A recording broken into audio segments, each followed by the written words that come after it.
See here. Okay. Wow, it's kind of dark in here. I thought there'd be more sunlight.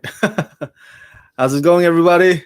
YouTube live. All right, let me tell everybody that I'm now live on my social media, so you guys can all chime in.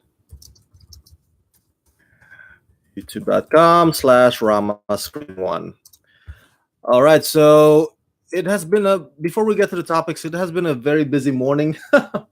I was back at the LA Film Festival 2018 to interview actor Roger Bart and the filmmakers of their new movie Ghostlight, which is now one of my favorite comedies of the year. It's hilarious.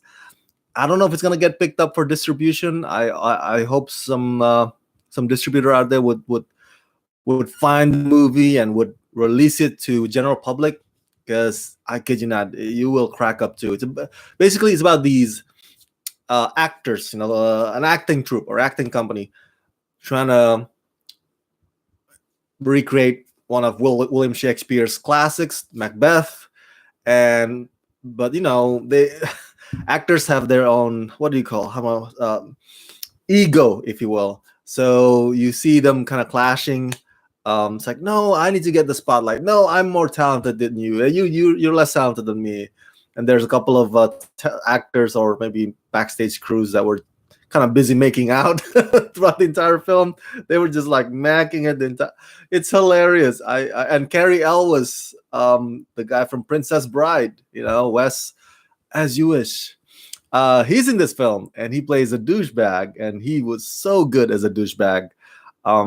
So yeah, I hope maybe one of these months, or maybe sometimes it takes a while for an independent movie to get picked up and distributed. But hopefully this is one of those that will get that lucky, because I really want you all guys to see Ghostlight and enjoy it as much as I did. Let's see here. Enable stream chat. Where's the menu on this thing? Menu. 1 second here. Oh, I think I missed something here on my stream chat. Hold on a second. Maybe I go to if I'm right, then I might have to redo this live chat for you guys. Where's the edit button? Come on, edit button. Work with me. All right. So, and while we get to taking care of this edit button parts, let's see here. Man, public, okay. Allow chat, allow monetization. Yep, everything seems to be good. All right, never mind. Okay, so I have a few topics to discuss with you guys. Let me turn down the volume. I can hear my sound and my voice echo here. And if you guys want to chime in, let me know. And I'll make this quick because I got to get back to LA Film Festival and interview a bunch of more actors on red carpets over there. But I want to get this over with, or get this to you guys and get us in discussion before I head out. First of all, Captain Marvel trailer. Holy crap. How awesome was that trailer? Did you guys see that? Did you guys see the trailer this week? Hey, Robert, what's up? Robert's chiming in. All right, so I didn't do my reaction or trailer reaction because I don't do trailer reactions generally, as you know. If you have subscribed to my channel, that is not one of my playlists. But I want us to discuss this real quick, because ever since the trailer hit the web this past week, and it's garnered millions of views. Of course, other YouTubers came up with their own, like, oh, let's dissect Captain Marvel trailer. Let's analyze it. Let's let's find out if there are Easter eggs. How does this part in the trailer connect to the other movie and stuff like that? So, but let me be clear. As I mentioned to you many times before, and if you've been a fan of this show in a while, I've been mentioning to you that I grew up a DC fan. I did not grow up a Marvel fan. Not that I hate Marvel. I just in Asia, in Indonesia, I was into Superman and Batman, Wonder Woman.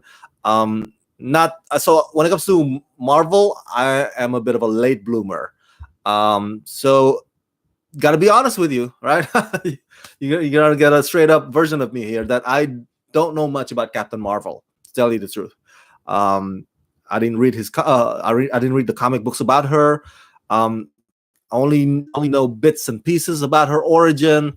So those of you who grew up or maybe have been a diehard fans of Marvel would know more than I do, and that's fine. Please chime in and let me know if I get the information incorrect, and so we can get this discussion going correctly.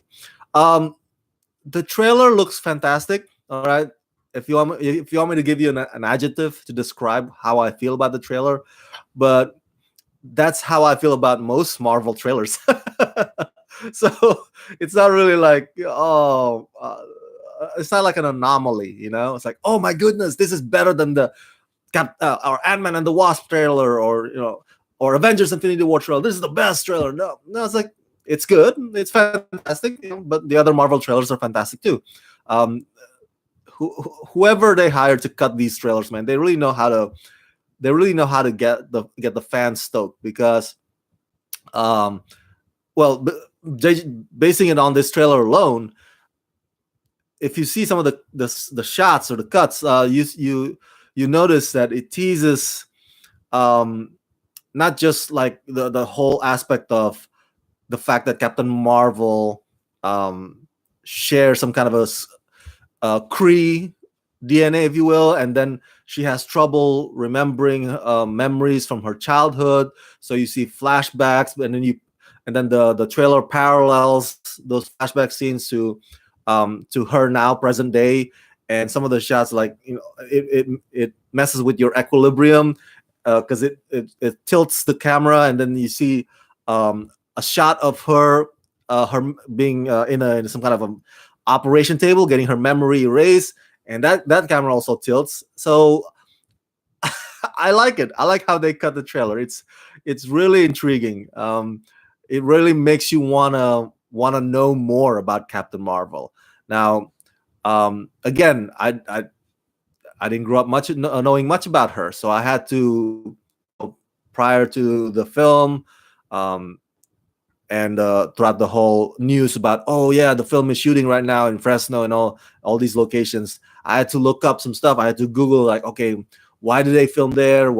Oh, she's a fighter pilot. Okay, all right. Now, so I Googled this. Oh, so she encounters Kree up in the stratosphere or whatever, and then I guess she gets abducted. Now we'll see if that is exactly the storyline that the screenwriters have for us. But it seems that may be the arc that they're going with, basing on the trailer and what I Googled at least about the movie. I believe Jude Law plays Marvel, right? I believe so, right? So now, correct me if I'm wrong, but I think that's how Captain Marvel gets her powers. There's an explosion, and she kind of melts with Marvel.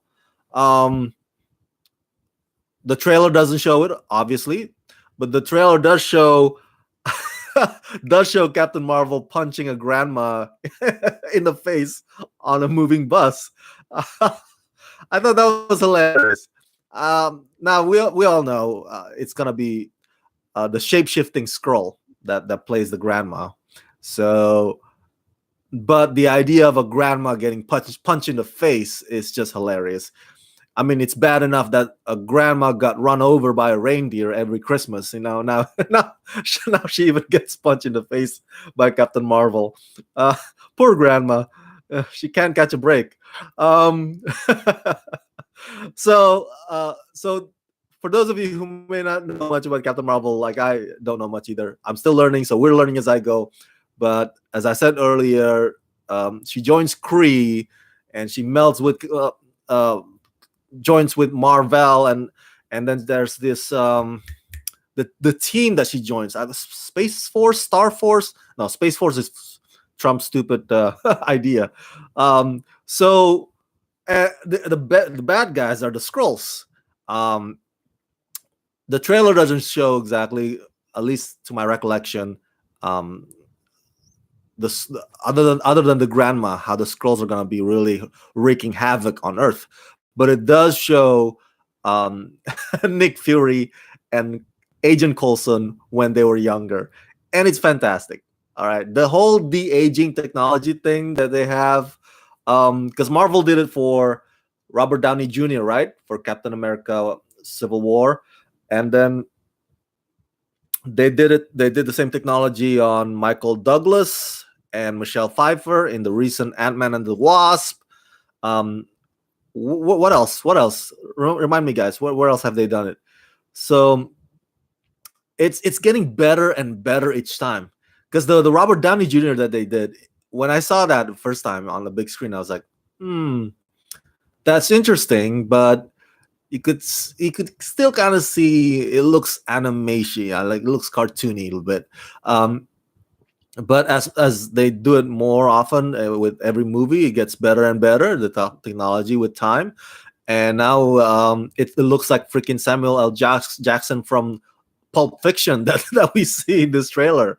It looks just like her like him without the beard, of course, and the fro. Um, Clark Gregg. Well, if you see Clark Gregg's earlier movies or earlier TV shows back in the day, and you compare that with the screenshot of the young Clark Gregg in Captain Marvel trailer, it's I want to say it's a little bit off. The de aging technology is a little bit off on that. It doesn't really capture what Clark Gregg looked like back when he was younger, but it's a nice effort. Definitely a nice effort. I don't want to poo poo it too much. So yeah, looking forward to it because this is the first time that Marvel de-ages its actors for a longer period of time in a movie, right? The Robert Downey Jr. or the Michael Douglas one, that's only like a few minutes, the beginning parts of their movies. But here we get to see younger Samuel L. Jackson's, younger Clark Gregg, pretty much, throughout the entire Captain Marvel movie, basically. So yeah, it's gonna be very interesting. Before we move on, let me see if I missed out another point here. I like Brie Larson as dude. She looks the part. All right, she looks like she's destined for the role. She's one of those like Robert Downey Jr. is destined to play Tony Stark kind of deal, or Christopher Reeve as Superman. Brie Larson is Captain Marvel, at least from the trailer. She looks fantastic. I was told that Captain Marvel is basically Marvel's Superman, Marvel's equivalence of Superman, the most powerful of all the superheroes in the Marvel Cinematic Universe. So, and if you recall, at the end of the Avengers Infinity War, she was the one that Nick Fury alerted to, because Nick Fury knew that that he and Agent Maria Hill are about to about to fade away, about to dust away, about to evaporate. And then at the last minute, he managed to contact Captain Marvel. Remember that Captain Marvel, the movie is going to be set in the 90s, I believe, early 90s. That's why we saw that's why you saw a glimpse of Blockbuster Video Store in the trailer. When I saw that, I was I gotta tell you, I gotta be honest with you. I miss Blockbuster. I miss Hollywood Video. I miss the experience of going to a physical store and looking up what movies to rent. I know. It's a bit of a hassle. You have to drive there and come back, and then if you're late in returning the video, you might have to pay late fees. Unless except many of us don't really pay our late dues. I think I still have Blockbuster VHS video from years ago. So anyway, but yeah, seeing that, I was like, oh, it brings back that warm fuzzy feeling of nostalgia, like, because they're not around anymore. Just like Tower Records is not around anymore. I miss Tower Records, man. Am I the only one who's feeling this about the whole thing? That the stuff that we grew up with are no longer with us. but it goes to my point that nostalgia almost often works in movies. All right, even when the script is weak or the characters not as engaging or the dialogues are not really reasonable enough, you put in nostalgia stuff and the audiences can connect, can resonate quickly. It's like, oh, all right, I like that. The Easter egg that they put in there, that's pretty cool. Um, so yeah, looking forward to Captain Marvel. It comes out, I believe, spring of 2019. Um, I believe what's March is the International Women's Month, right? International Women's Day. So yeah, that's perfect timing. Girl power movie like this in a month that celebrates women. Um, I don't know exactly how Captain Marvel is gonna fit into the Avengers 4. It's gonna be interesting to see how she's gonna stand up to Thanos. Um, I'm surprised that she's not one of the many that, or one of the. I'm surprised she's not part of the half of the universe that faded away or dust away or evaporated. That she's part of the other half that sticks around. So yeah, we'll see how that works. Let me know what you think about it in the comment section below. Um, Cindy says, "Hi Rama." Hey Cindy, how's it going? I'm here, not in my usual spot. Um, that's why I'm using also my laptop camera, which is not really HD. I'm so sorry about that. Next week, I'll be back in my usual spot and it'd be much a better quality than right now because I have to go to LA Film Festival and it's much closer to go there from here than from my usual spot. So that's why I'm here right now, currently. All right, the next topic I want to bring up to you guys is the Star Wars slowdown. All right, the slowing down of the Star Wars movies. What does that mean, Rama? What does that mean? Like, are we gonna have a slow mo Star Wars? No, no, no. What it means is that we have so many Star Wars movies every year, right? Once a year we have something from the Lucasfilm.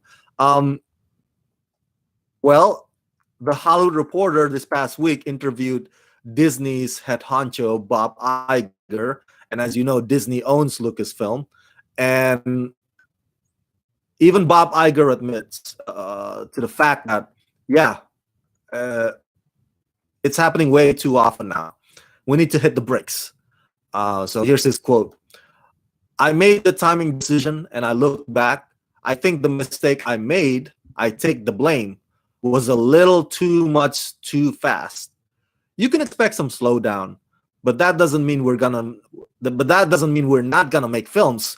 We are just at the point when or where we're gonna start making decisions about what comes next after episode 9. But I think we're gonna be a little bit more careful about volume and timing, and the buck stops here on that." So this is in response to the fact that Solo, a Star Wars movie, was not. I don't want to say it was not well received, but it was. I guess it was received lukewarmly. Yeah, lukewarmly is the word, right? So mixed reviews. I enjoyed it, but a lot of people didn't. And the movie itself did not make the box office money that Lucasfilm and Disney wanted it to make. Um, Star Wars: The Last Jedi, which arrived last December, made tons of money, but so many fans hated that film, and I don't blame them. You know, as I mentioned before, I understand where they're coming from. Their arguments for hating Star Wars: The Last Jedi are valid. They're not, you know, just like, oh my god, I hate it just because I hate it. No, they actually have arguments why they hate it, and those arguments are valid. And on top of that, there's the Solo Star Wars movie that only that arrived about 6 months after The Last Jedi. So it's bad enough that we have a Star Wars movie every year, and then just like there's one that comes out like 6 months after the last one we just had. So it's happening way too often, way too fast. I think I mentioned this back before Star Wars: The Force Awakens arrived, because we knew, you and I knew about this plan, this master plan that they're gonna have. Um, And I'm not alone on this. When I said back then, I think we're gonna get hit the point where we're gonna have a Star Wars brain freeze, right? We're gonna have Star Wars like, oh my god, it's like when you drink the soda so fast and so much, like, that hurts. So, oh, I just saw a comment here. So that's what seems to be happening here. Don't get me wrong, I like Star Wars, but I don't want to get to the point where I hate Star Wars because I get sick and tired of seeing Star Wars plastered and bombarded everywhere. And so I think this is a wise move on Bob Iger's part when he said, yeah, there's going to be a slowdown happening. He does not specify in that interview when exactly the slowdown will be happening because if you recall, I think Ryan Johnson is developing a new trilogy that's not part of the Skywalker saga. So I don't know if they're gonna bust that out or unleash those movies after Episode 9, or maybe they're gonna have a few years of break and then they're gonna release those movies. So the specifics of that slowdown, if you will, are not really revealed by that short comment by Bob Iger. But yeah, it's a relief. My reaction to his comment is like, oh, thank God, yes, because we want to, as a fan, we want to be able to, part of what's fun about fandom is in the anticipation. It's like, oh my goodness, like back in the day, like we wait in line for hours, sometimes camping outside with in tents, because there's this one movie or there's this one stuff that's like once in a blue moon finally going to be happening, finally going to be arriving, and that certain date, that certain time, but if you keep busting or releasing one after, or one per month or one per year or one every 6 months, then it's like, oh, I don't need to anticipate it. There's gonna be another one coming up next week anyway. That's how I feel sometimes about superhero movies. Unfortunately they keep they keep happening I want to say every 3 months now, and not just Marvel, but DC, but the Sony Spider-Man cinematic universe. Yeah, I don't want, as a fan of superheroes and as a fan of Star Wars, I don't want this specific world or universe or genre to implode to implode on itself, because it's taking in too much. So yeah, that's my reaction. I'm glad we're gonna see a slowdown of the Star Wars movies. Once again, we don't know when that will be or the specifics of it, or is it gonna be like 5 years after Episode 9 and then we're gonna get a new Star Wars movie? In the meantime, of course, Lucasfilm is also giving us. I'm sorry, Disney. Disney owns everything now. Gotta remember their parent company. Disney's giving us Star Wars Resistance that's coming up. It's an anime Star Wars movie. I mean, Star Wars series that's gonna be airing on Disney XD. I want to say Disney XD, not Disney Channel, right? So I'm looking forward to that. The trailer looks good. So yeah, thank you, Bob Iger. Let's give your word to it. Let's see here. Cindy says, yes, the good days, Miss Tower Records. Oh, thank you. I'm glad I'm not the only one who misses Tower Records. I love that place. I love it. Oh yeah, Cindy, sorry. It's a bit blurry. As I said, the Wi-Fi here in this location is not as strong as my usual spot. Again, I'm using my laptop camera, so it's not HD, not even close. So just for today, but I want to make sure I at least do this show, because I know by next week, if I bring these topics over to next week, it'll be too crowded, because by next week there'll be other news. So yes, Cindy says we need to take a long break between movies. Need anticipation for the next movie. Agree, my friend. Agree. All right. So yeah, let's get to the next topic here. Ryan Coogler producing Space Jam sequel starring LeBron James. Oh my goodness. This was from this past week, so very relevant. Ryan Coogler is the director of Black Panther, um, one of the most successful movies of 2018. Right, one of Marvel's most successful movies. It was a big hit back in February and March. Um, and now he's producing the Space Jam 2, starring NBA star LeBron James. I'm okay.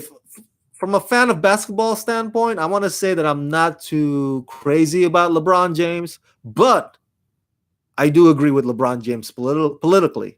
So, and I hear he opened up a new public school. That's fantastic. See, that's cool, right? If you are a celebrity and you have tons of money to spare, why not? Do that. Why not do that? Give back. Instead of just like opening up a charity or organization, and everybody does that, and we don't exactly know where the money is going to. Whereas LeBron James, like, no, I'm gonna be specific about it. I want to be detailed about it. I want to open up a public school. I want to make sure that my money goes to furthering education in this neighborhood, and that's good, right? So I like that about LeBron James. So, but back to the movie. Well, what's my reaction? Do I okay?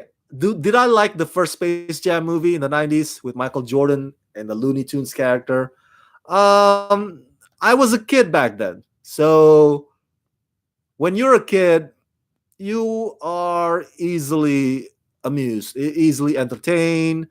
You may not have the critical analysis of something as sharp as you would if you're an adult.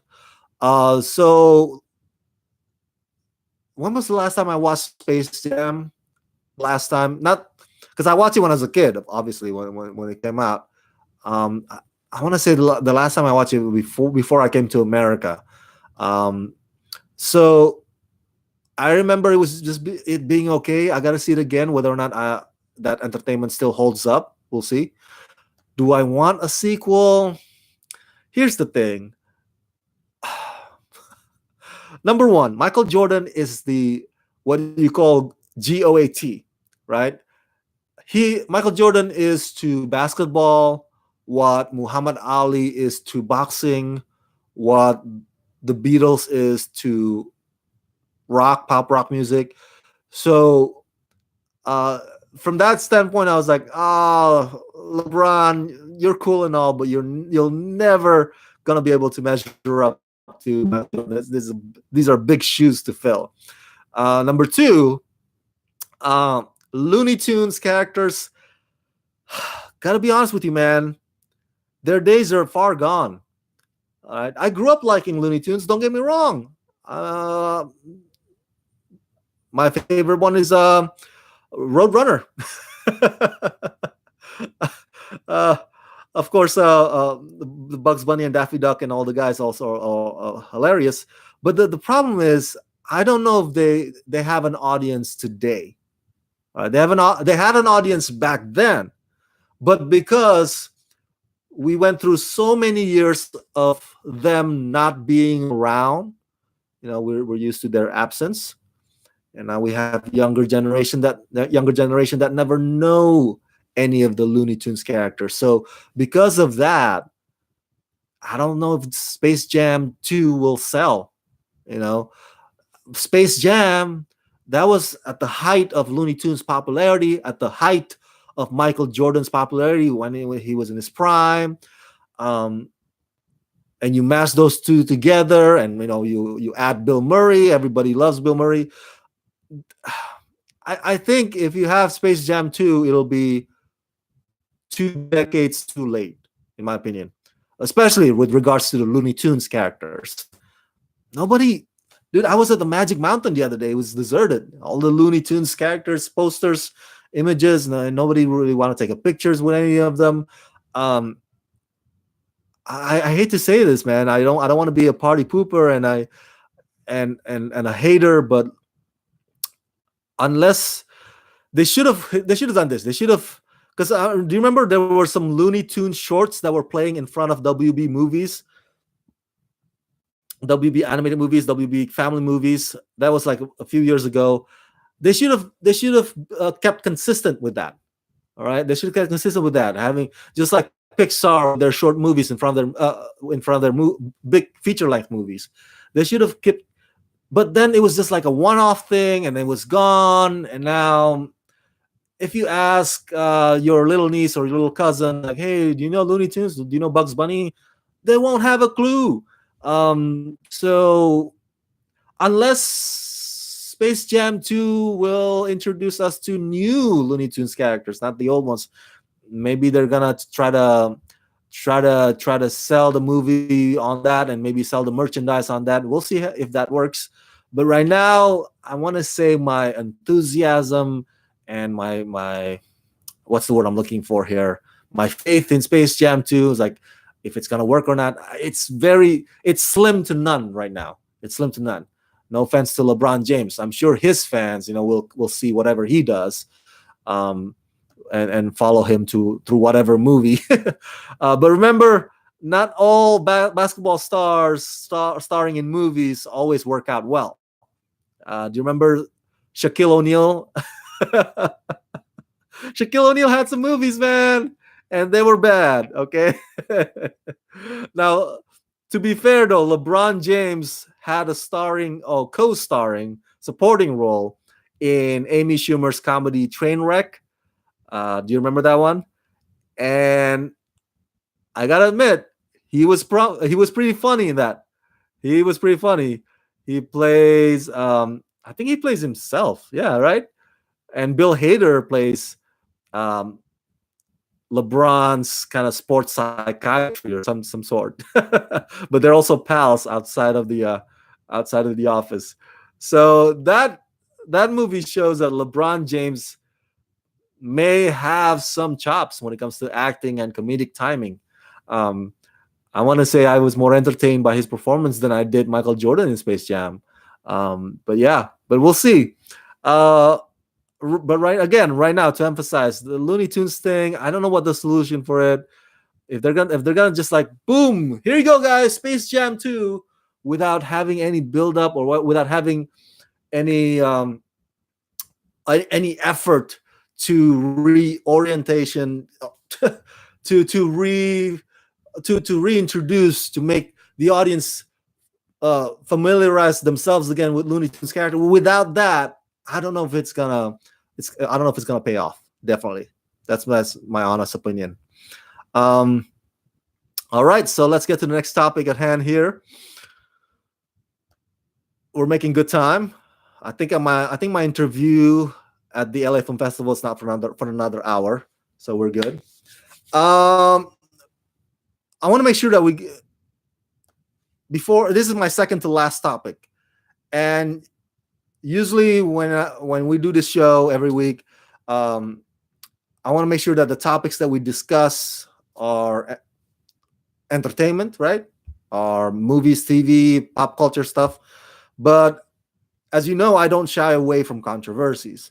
That's why we talked about, you and I discussed in previous Rockin' It with Rama Screen Live, topics of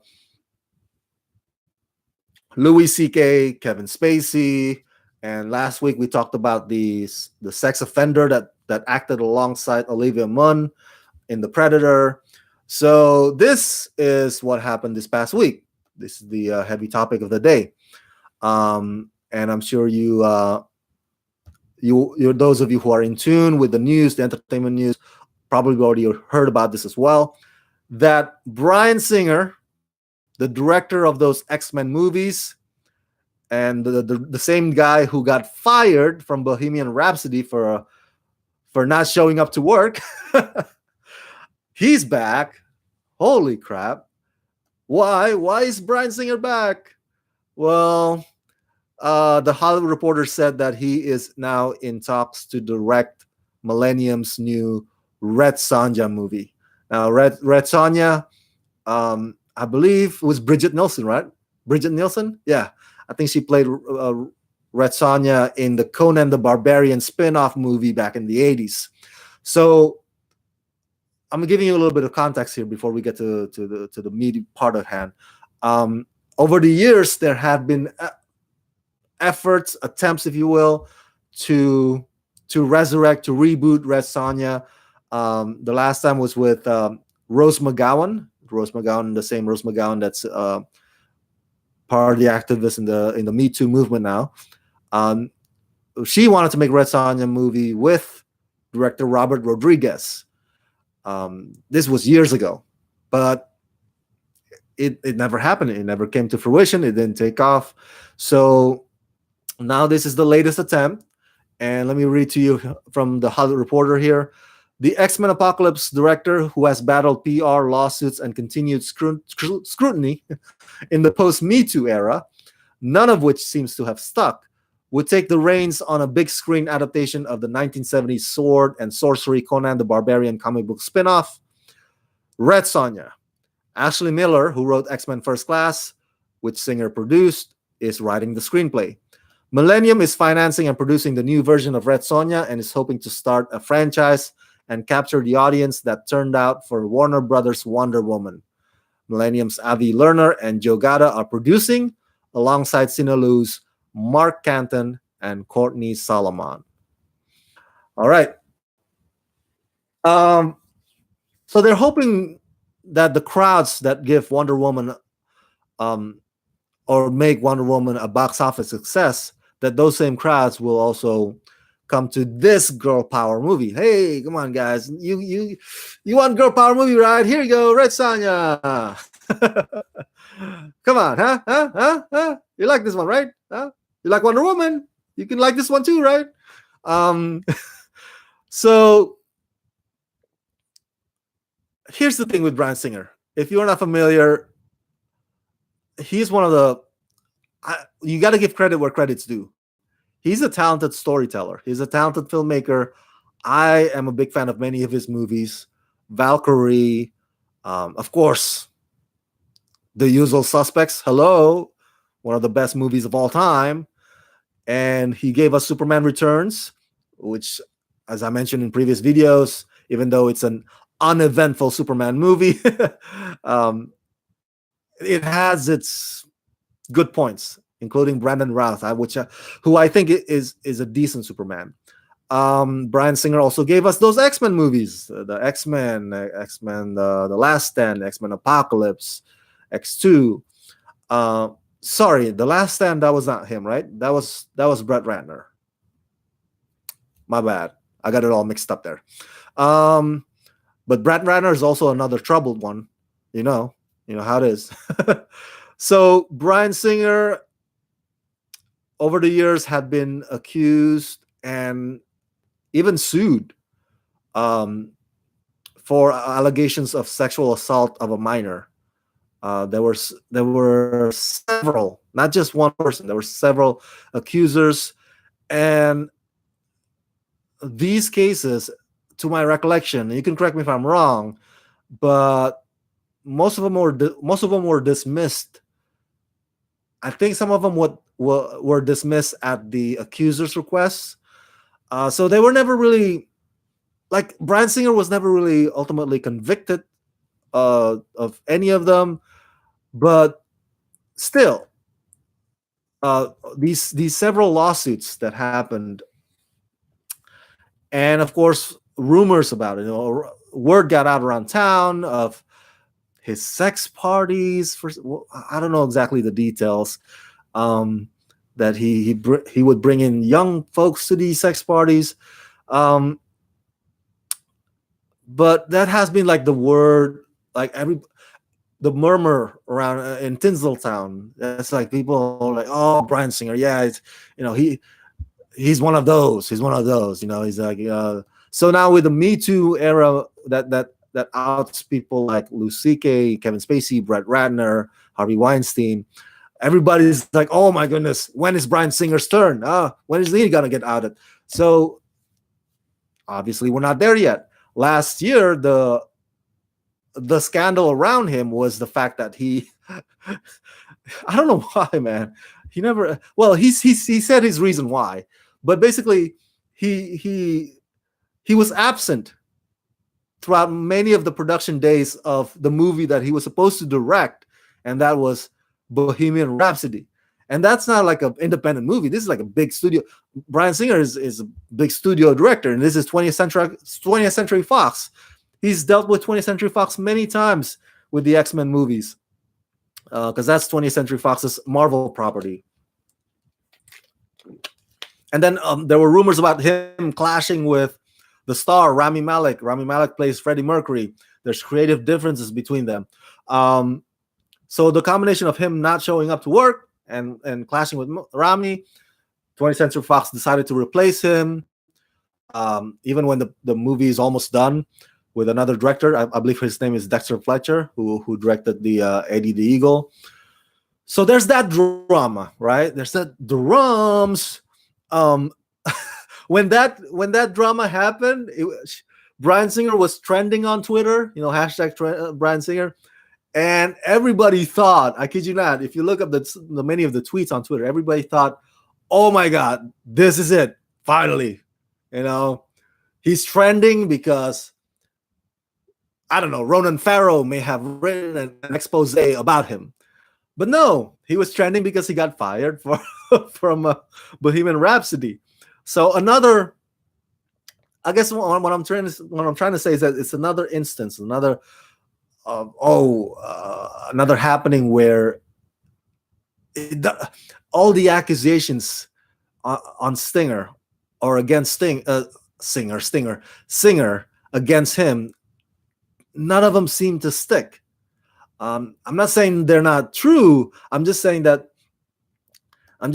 he's like Teflon Bryan Singer, like he keeps slipping away, and because nobody really can make a bill or can build a solid case against him. Nobody can actually bring him to trial for those accusations. And this latest one is not even an accusation. It's just him not showing up to work. He said that his reason for not showing up to finish Bohemian Rhapsody is because he has family members who are sick in another country. Some excuse like that.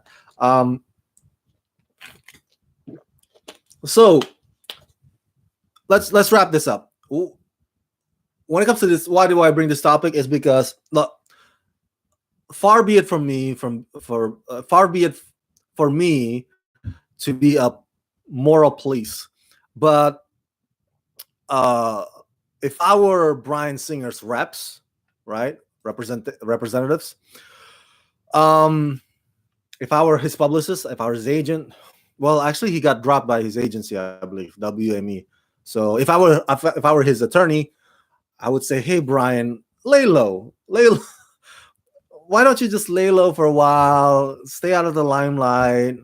I know you're itching to make another movie, but you got so much heat on you, Bryan.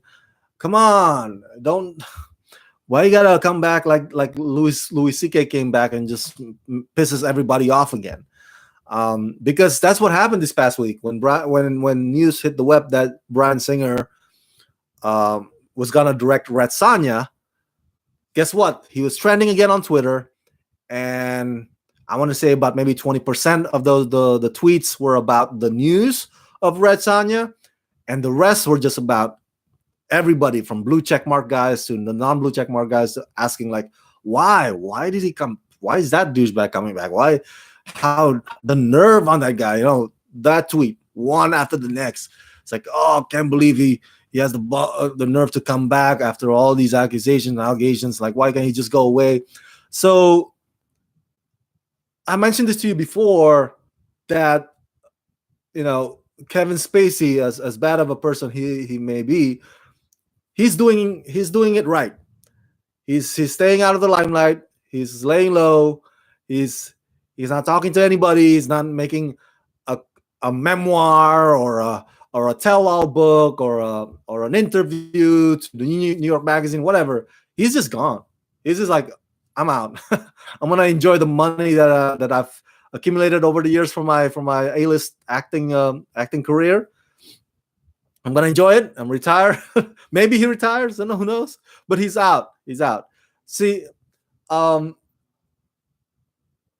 there's a saying. I believe there's a saying where not time heals all wounds, but if you give enough time, people will start missing you. So I forgot the exact word. Now I'm not saying people are gonna miss Kevin Spacey. That's for the public to decide. But but he's doing it the right way. All right. Not like coming back with another Kevin Spacey series or Kevin Spacey webisode or whatever.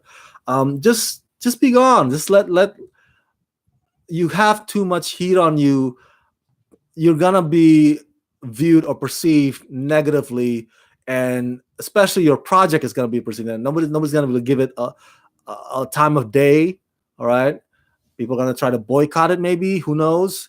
So there's nothing good will come out of this coming back so soon like this. At least in my opinion. And you can say, "Hey, Rama, but he's a director. He has to direct. He has to make films.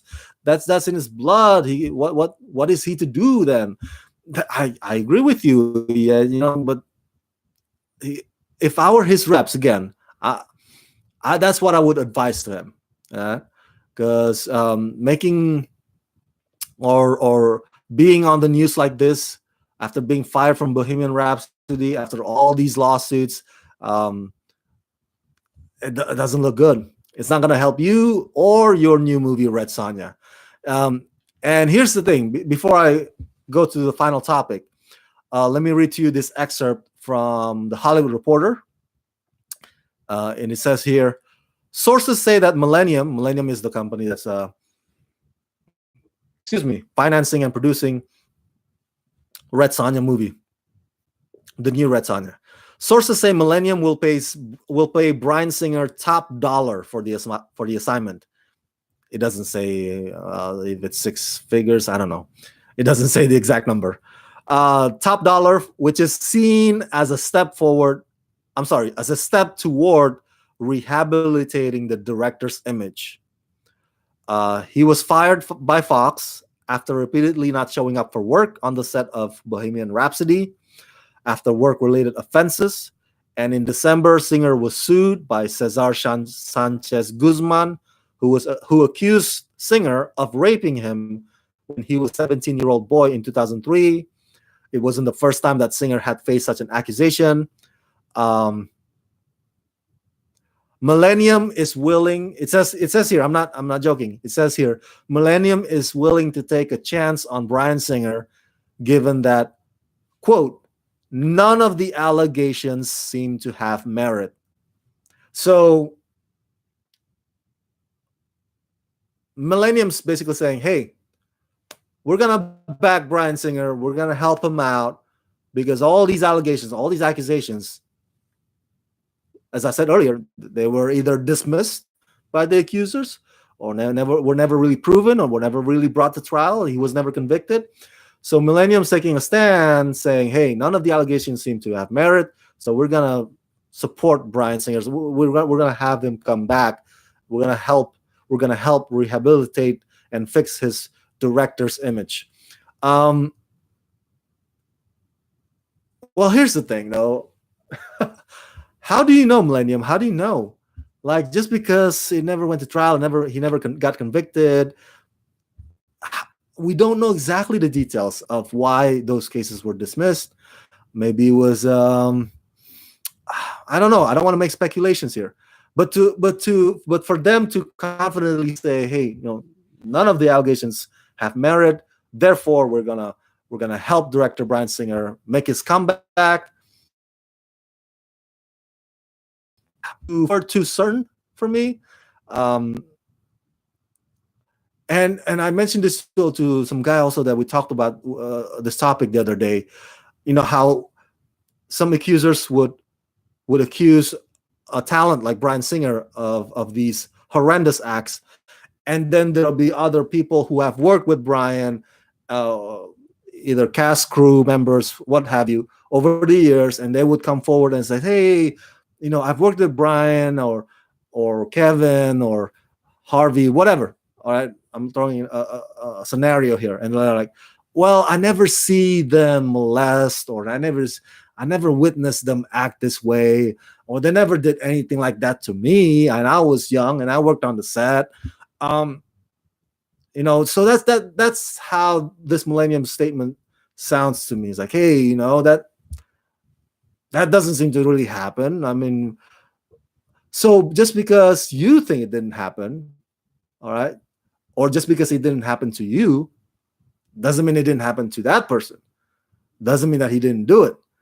So my point is that we gotta keep it when it comes to these accusations. We gotta, first of all, we gotta definitely take it seriously. Number two, keep that in mind. In that, just because hey, it didn't happen to me, or just because I never see it happen, doesn't mean it didn't happen. So to conclude, again, I think it's a bad move on Bryan Singer's part. I really we don't need another Red Sonja movie. Okay, nobody's like aching for a Red Sonja movie. Number one, okay, nobody's like, oh my god, why haven't they made a new Red Sonja movie? Nobody's asking for it. All right. uh, and number two, Brian, come on, you got too much heat on you. Lay low, go away for a while. All right, don't make any news. You're just pissing off everybody right now. Not cool, man. Not cool. All right. So my last topic is oh, let me get to the comments here on the chat. Brian Singer has an awesome lawyer that money can buy. Possibly. I wouldn't doubt that at all, Robert. I wouldn't doubt at all. Cindy says maybe the accusers got hush money. Maybe. That's one of the tactics that the accused, like Donald Trump and all those guys, that's one of the tactics that they use, which is to give the accusers hush money. But we don't know if that's the same case with Bryan Singer.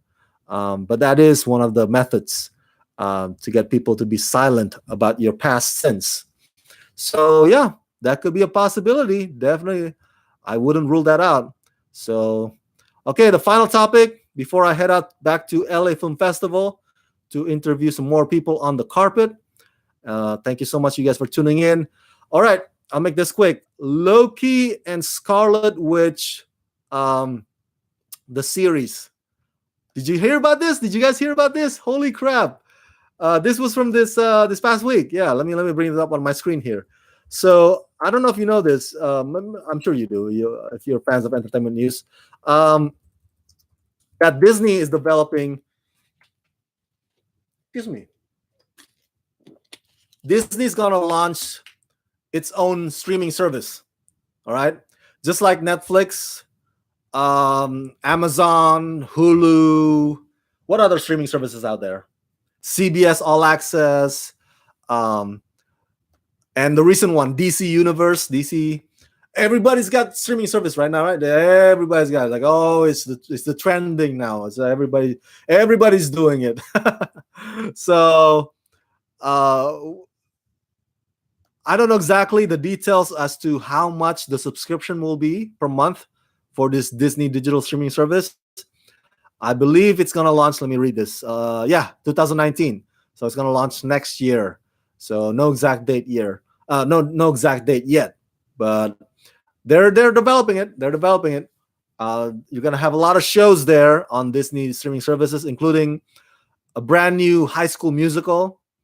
And Jon Favreau is developing a new Star Wars live action series. See, we just talked about Star Wars earlier, right? The slowdown of Star Wars movies. So I guess when we have the absence of Star Wars movies in the theaters, we're going to have the Star Wars live action series to keep us company. And here's from Variety. Variety said that Disney is planning or in early stages of developing a number of limited series focusing on popular characters from the Marvel Cinematic Universe, specifically the beloved superheroes who did not get their own standalone movies. So on the big screen, we have Thor movies, Iron Man movies, Doctor Strange movie, Black Panther movie. But so there are thousands of characters in the MCU. Marvel Studios can't possibly make a movie of all of them, of every one of them. So this is their plan now. So I was like, oh, let's bring some of those lesser known or maybe second tier, but equally beloved Marvel characters to the small screen through this streaming service. And two characters that they reportedly are planning to build the limited series around are Loki and Scarlet Witch. Now, Loki, as you know, is played by Tom Hiddleston on the big screen in the Marvel Cinematic Universe, and Elizabeth Olsen plays Scarlet Witch.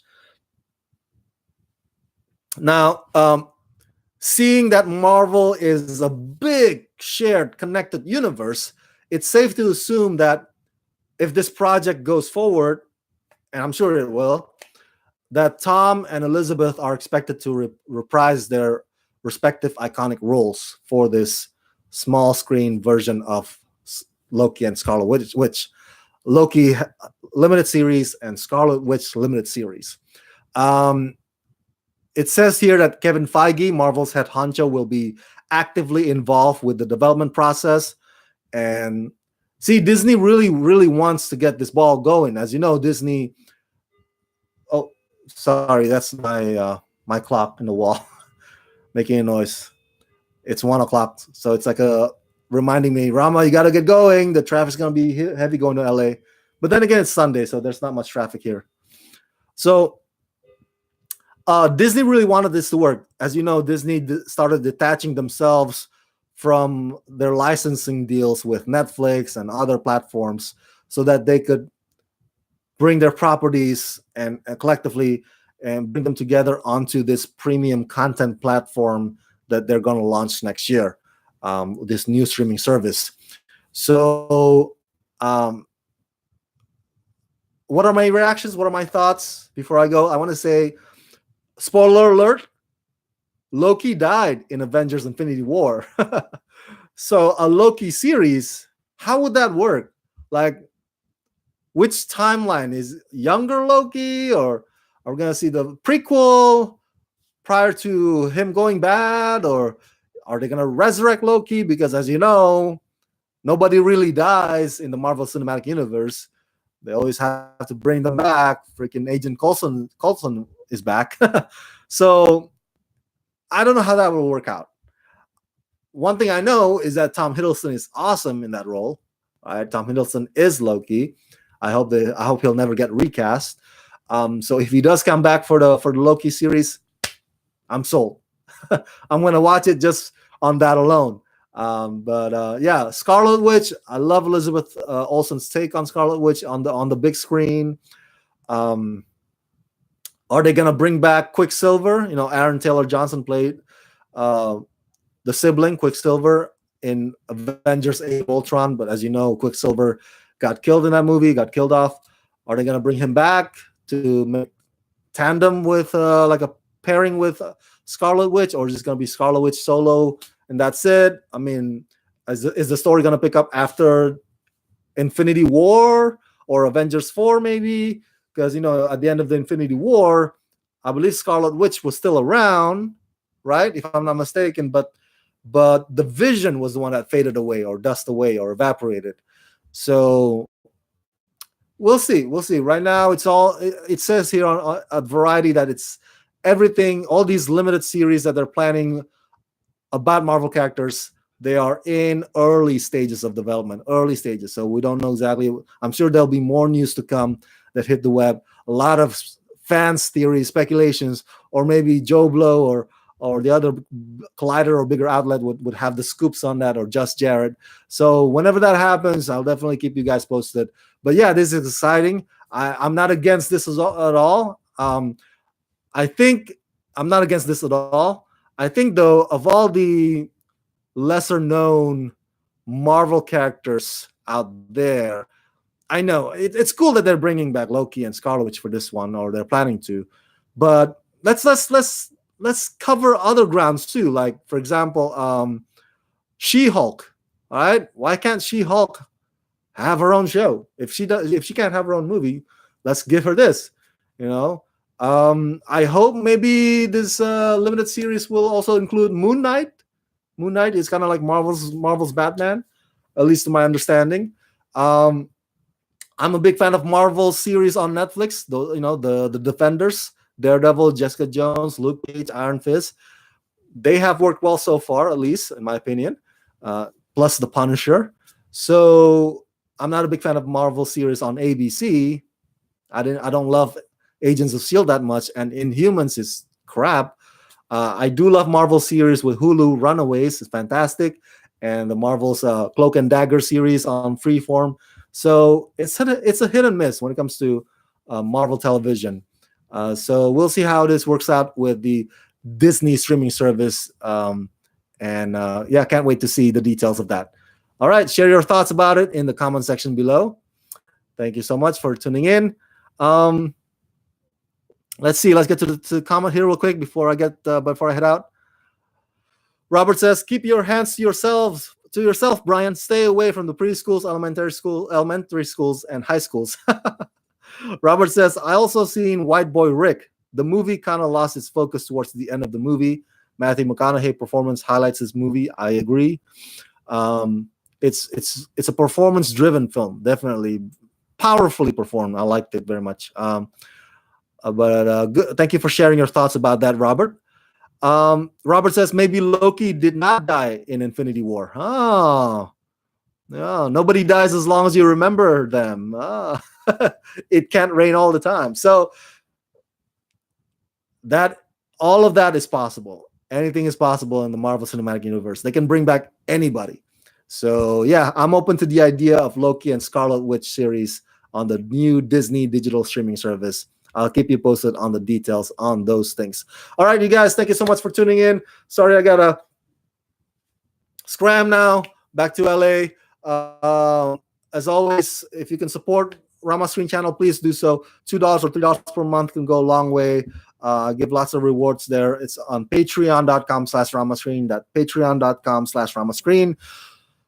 Become my patrons. Please do so. All right. Thank you so much, everybody. And as always, let's rock this.